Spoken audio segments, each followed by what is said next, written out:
Hey guys, this is going to be a little short video.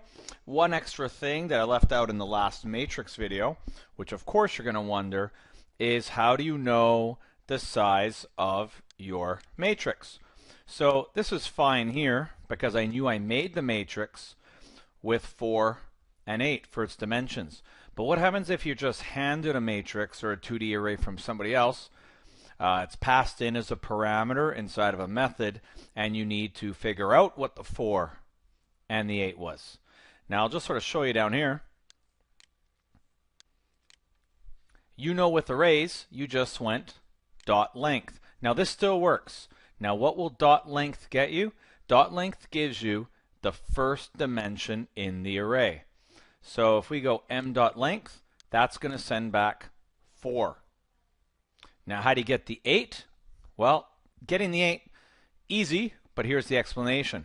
What I do is I just take the first array, which is slot 0, and then I ask it what its length is, and that should send back 8. Probably easier just to show you down here, and you'll see it in action right here. That's how many rows would be in there, and that would be the second dimension.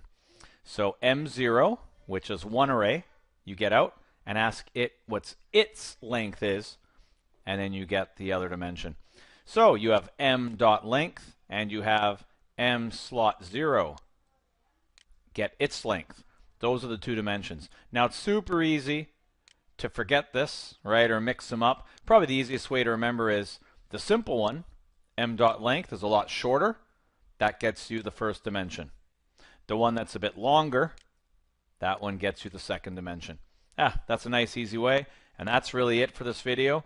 You'll see here what you could do is you could take, instead of your 8s and your 8 and 4s, really the better code would be replace that with these things here, so it works with any size matrix that we make.